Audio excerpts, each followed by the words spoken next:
네, 여러분 안녕하십니까. 시즌풋볼 606회 방송 송재우 해설위원, 한준희 해설위원, 류청 기자와 함께하는 금요부 방송 시작하겠습니다. 안녕하십니까? 네, 안녕하십니까? 네.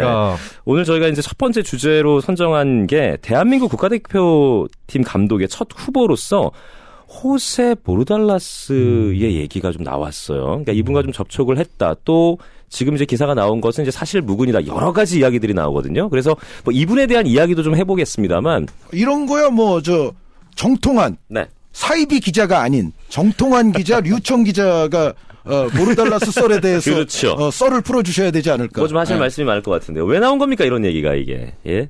나올 때 됐죠. 이제 선임위원회가 오늘 꾸려졌는데 사실은 이거는 정통환이 아니라 오늘 협회가 직접 얘기했습니다. 직접. 협회에서 직접 만난 후보가 없다. 여기서 포인트가 만났다라는 거 아닐까요? 네. 통화했을 수도 있잖아요. 그럴 수도 있죠. 네. 그런 접촉은 있었을 수 있으니까. 몇 번 말씀드렸는데 한현님 더 잘 알고 계시겠지만 이런 일이 이제 생기고 감독이 어디가 공석이 됐다라는 보도가 나가면 전 세계의 에이전트들이 한국에 자리가 비었는데 내가 너 이름으로 넣어도 되지? 그러면서 이 이력서를 돌리고 여기 있는 에이전트들과 접촉을 하고 어떻게 하면 대한축구협회에 넣을 수 있냐 아니면 대한축구협회에도 직접 문의하는 분도 있고 저는 그런 거의 일환이라고 봅니다. 일종의 누군가가 보르달라스가 그러니까 뭐 뒤에 얘기했지만 경력이 좋은 분이잖아요. 네. 보르달라스 감독의 위임장을 갖고 있는 누군가로부터 나온 얘기일 수 있다는 그런 정도라고 봅니다. 그러니까 그리고 협회가 직접 만난 후보가 없다고 하는 거는 아직 그 정식적으로 리스트업은 하고 있지만 누군가와 협회가 공식적으로 의향을 물어보거나 아니면 미팅 일자를 잡거나 이런 단계가 아니라고 생각하시면 됩니다. 이런 일은 정말 왕왕 일어날 수 있고 그래서 이제 지단도 그거잖아요. 지단이 브라질에 갈 수 있다가 아니라 브라질이 비어 있는데 브라질에 갈 수 있을 정도의 감독이면 지단이나 엔리케 정도일 것이다. 이런 거 있으시.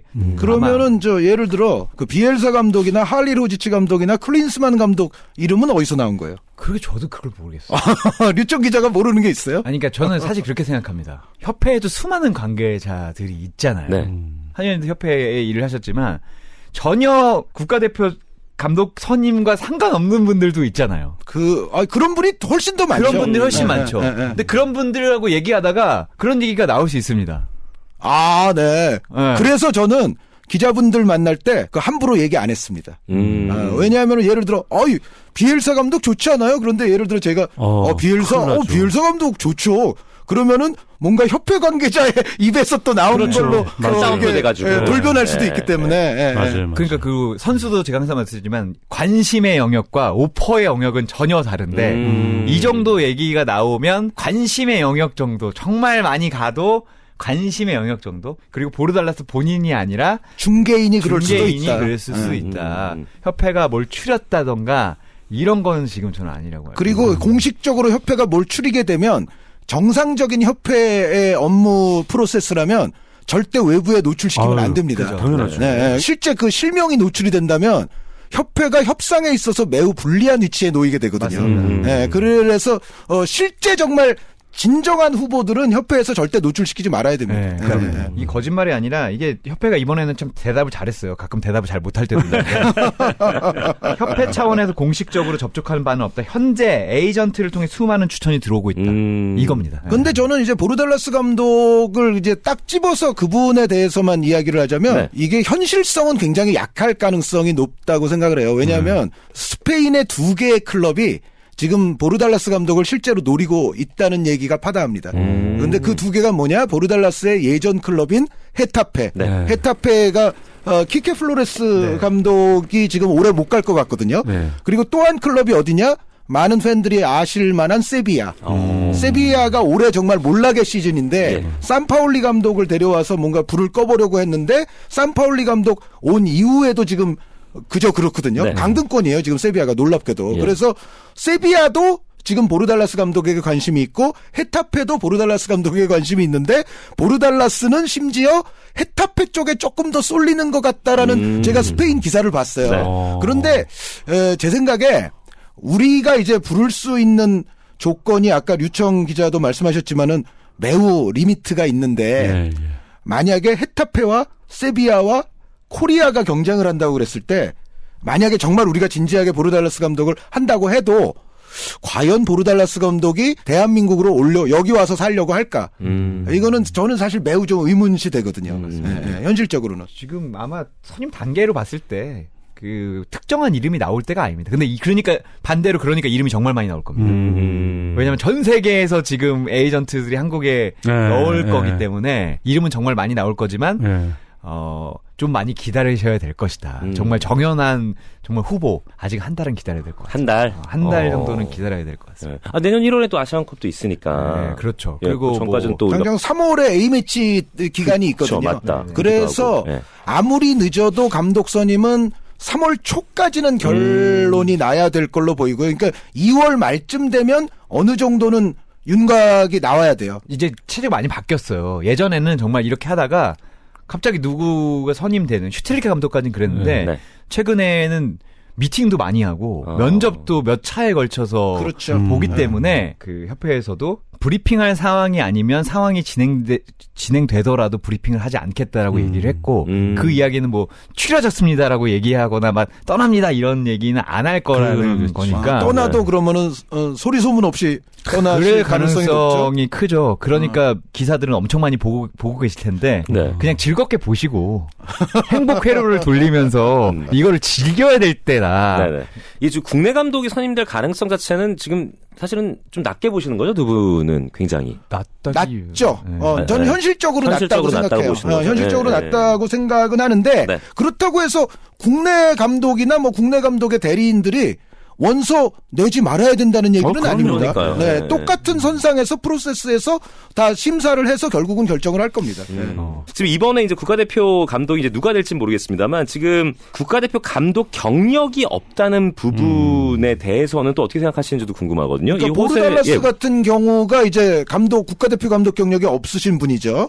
저는 국가대표 감독 경력은 꼭 없어도 된다고 생각하는 한 사람입니다. 다른 나라에서 국가대표를 그래도 했던 경험자를 여태까지 많이 찾았어요. 그렇긴 한데 저는 요즘 트렌드에는 조금 안 맞다고 생각해요. 좋은 감독을 이렇게 우리가 후보군을 넓혀서 선택지를 폭을 넓히기 위해서는 사실은 국가대표 해봤던 사람 이것만 후보로 올려서는 저는 조금 곤란하지 않나. 류청 기자님 어떻게 생각하세요? 국가대표 감독 경험이라는 게 과연 필수적인 조건일까? 우리나라 국가대표 감독으로 오는 데 있어서 이 부분에 대해서 어떻게 생각하세요? 가산점은 줄 수 있지만 그렇게 하면 정말 후보자가 너무 줄어들어요. 맞아요. 정말 좋은 감독들 중에 젊은 감독들 중에 국가대표 안 해본 분들이 정말 많잖아요. 이런 분들을 모두 그 조건 때문에 배제할 수는 없다. 그렇게 보면 지단도 지금 못 데려옵니다. 오겠다고 해도 그 조건이면 국가대표 했던 감독들만 찾잖아요. 그러면 오히려 트렌드에 뒤지는 후보들이 많아집니다. 그럴 수 있겠네요. 충분히 그렇죠. 류청 기자 말씀대로 주중 주말 계속 공부를 해야 되고 끊임없이 연구해야 되는 클럽 감독들이 요즘 전술적 트렌드에는 훨씬 더 저는 밝다고 생각해요. 그러니까 예를 들어 뭐 5년 전에 국가대표 감독하고 뭐 10년 전에 국가대표 감독하고 이런 국가대표 감독 경력을 너무 높이 사서 그런 분들을 위주로 자꾸 보다 보면 오히려 저는 트렌드에 뒤지는 후보들을 가지고 우리가 얘기해야 되는 상황이 될 수도 있다. 그래서 저는 국가대표를 너무 중시하는 거는 이제는 요즘 우리가 나아가야 될 방향은 아니라고 생각합니다. 그러니까 어찌 보면 우리가 우리의 어떤 그 선택의 폭을 우리 스스로가 좀 제한할 수 있는 그런 상황이 되는 거겠군요. 지금 어쨌든 이 보르달라스 감독 이야기가 나와서 좀 더 이야기를 해보면 이분이 갖고 있는 어떤 강점이라든가 장점 또 특징 우리로서 만약에 이분을 선택한다면 우리 대표팀 감독으로 와서 잘 어우러질 수 있을 것인가 이 부분도 한번 이야기를 해봤으면 좋겠거든요. 일단 이분이 가장 성공한 곳이 헤타페잖아요. 헤타페의 경기 스타일이 어땠냐면은 일단 굉장히 다이나믹합니다. 그리고 역습의 템포 대단히 빠릅니다. 압박 체계도 아주 좋습니다. 화끈하게 하는 게 있어요. 그리고 이분의 그 헤타페의 특징이 뭐냐면은 점유율은 낮아요. 그러니까 평균 점유율은 스페인 리그 전체를 통틀어서도 하위권입니다. 그런데 재밌는 건 뭐냐면 점유율이 낮은 팀임에도 불구하고 주로 이 팀의 선수들이 액션을 많이 한 지역이 상대 진영이에요. 그러니까 상대 위험 지역에서 오히려 플레이를 한 시간은 꽤 깁니다. 그 얘기는 뭐냐면 일단 상대 진영으로 볼을 보내.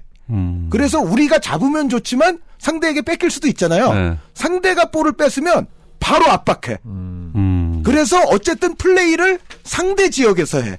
말씀 들으면 되게 훌륭한 감독인데. 우리 지역에서 하지 말고. 그러게요. 현대 축구의 트렌드인데.